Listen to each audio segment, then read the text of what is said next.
Hello, welcome back to my world of stuff. My name is Paul Mount. It's time for another very brief edition of Show and Tell. This is the occasional series where I sit down with my new physical media pickups and just talk through them.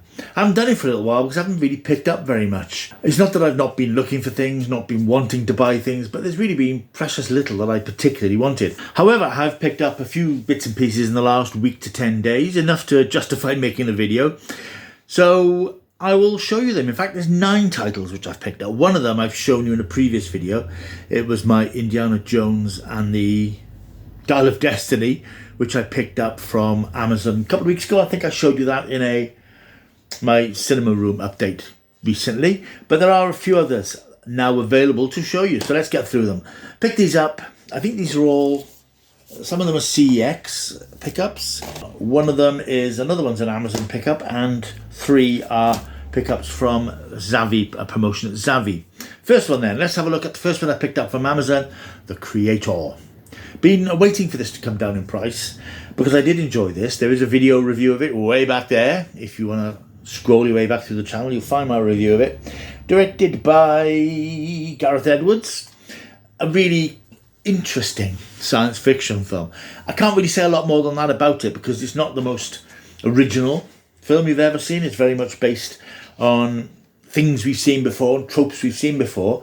But what I liked about this film is that it was a new franchise. Well, hopefully not even a franchise. It was a new title. It wasn't a remake. It wasn't a reboot. It wasn't a sequel. It was a new, in inverted commas, film. Shot on quite a small budget. I think it was something like $40 million, the budget. And it looks 3 times that. Special effects are astonishing. Really looks fantastic. Really good film. Glad to pick this up. And I got this for $9.99 on Amazon. The next ones are today's pickups. Let's do today's pickups from CEX. I've been accumulating a few vouchers over the past few weeks. A couple of bits and pieces that I've picked up and got rid of, and going through my collection. You might have noticed that I've rearranged my Blu-Rays slightly, got them in an alphabetical order. I did have piles of them that hadn't been filed away. And that triggers my ADHD after a while with all these things out of order. So I rearranged them this week and put them all in alphabetical order and dug out a couple. I thought, well, I'm never going to watch them. So I took them to CEX because they were worth a couple of quid each and added to my vouchers. I think I had about 25, 30 quid's worth of vouchers, and I spent 12 today on these 4 titles. This is the Alfred Hitchcock classic, Psycho. And I was looking at this and thought, I must have this. Surely I've got this. Surely I haven't. So I'm quite looking forward to seeing this again. I haven't seen it for ages. It's one of the great thrillers of its time, groundbreaking in its subject matter and its direction. Of course, it's the late great Alfred Hitchcock. One of his classics. One of my favourite films of all time is Hitchcock's The Birds, which came out a couple of years after this. But this is a terrific and very important film. And I think I need to have it in my collection. Now I have. It's quite an old disc, I think. I'm not sure when it came out, but the cover's a little bit manky and it did have to peel off labels, so I had to give it a bit of a clean up. Of course, there's no slipcover, but I don't lose any sleep over that. Just glad to have the film. And looking at the film, pretty good condition. So yeah, Psycho. Glad to have Psycho in the collection, as they say.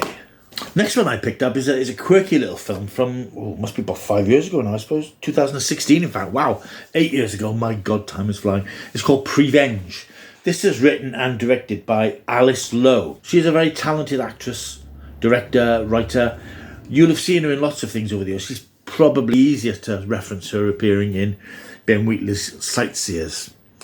She's a very good actress. This is a film that was made, I think it was made in and around Cardiff. So I remember watching this and noticing a few local locations. Discs in good condition. This is a story about a pregnant woman taking revenge on toxic masculinity. It sounds like one of those, oh God, here we go films, but it's not. It's actually very good. It's got a sort of art sense of humour to it as well. Very enjoyable. It's not a long film. It's 87 minutes. I'm surprised she hasn't done anything else since then in terms of directing, because she's very good. But I'm looking forward to watching that again. I haven't seen it since it came out. Similarly with this one, I'm checking them before I show them to you. Good condition. This is a film called Big Game. Again, I thought I must have picked this up. This is a very good thriller which came out in 2014 as well. Stars Samuel L. Jackson as the President of America, who finds himself Hunted by a gang of psychotic terrorists, an Air Force One crash lands in a desert mountain range. In the forest, he meets a young boy who was out to prove himself as a hunter. I think it's set in Norway or Sweden or Iceland, somewhere like that. I can't remember now. Very good film, though. Good action-packed film. Very underrated. Again, only 90 minutes long, but plenty of action. And Samuel L. is always worth a look. I also picked, I can't believe I picked this up because I can't stand the film. But it was £2, £1, £2? I forget. And yeah, it came with a slip cover. Like I say, it's not an important thing for me, but I saw it at that price and thought, wow, I might as well. It is, if I get it back in its sleeve, and I'm not managing to do, it is the very first Venom starring Tom Hardy, directed by someone who should have known better. It's a terrible film. But for £1 or so, I thought, well, I've got nothing to lose, except my reputation. I will probably watch it again. The third one is coming out soon, which I can't say I'm looking forward to, so I might revisit this just to see if it's any better. Don't think it will be. I found the film hugely irritating, but for £1, or whatever it was I paid for it, yeah, it just seemed worth the investment. 3, which I picked up from the Zavi sale. Zavi, if you're familiar with Zavi, they're always doing promotions. They're always doing 3 for 15, 2 for 30, and all these sorts of things. And occasionally I'll bite if there's something I quite fancy.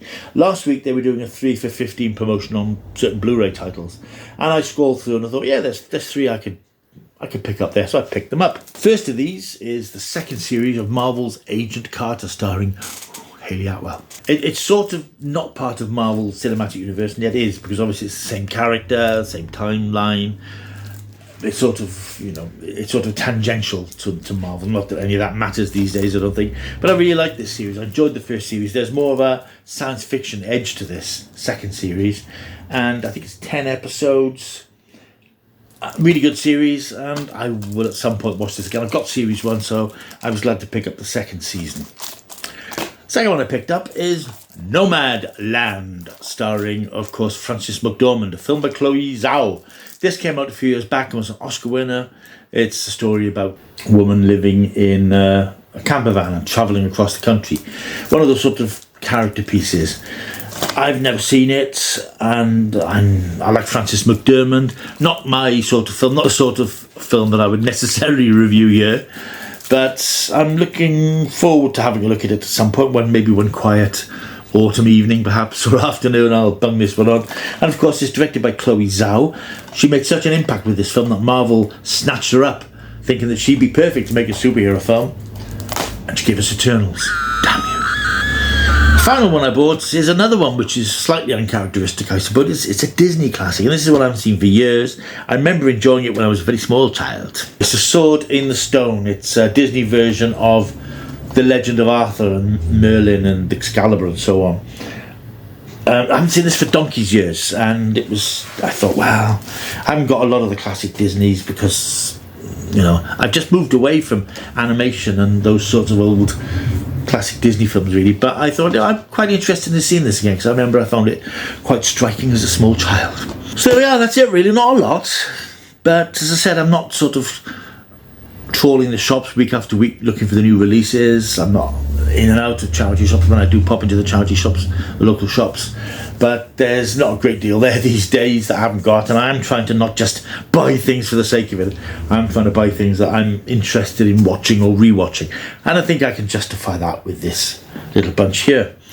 Right, thank you for watching. Hope you've enjoyed this video. It's a bit of break from all the Doctor Who stuff I've been churning out lately. Thank you for watching. Don't forget, if you've enjoyed the video, why not press that like button? That would be fantastic. And subscribe as well, and you can even leave a comment. All the options available to you. See you soon. Until I do, keep taking the stuff.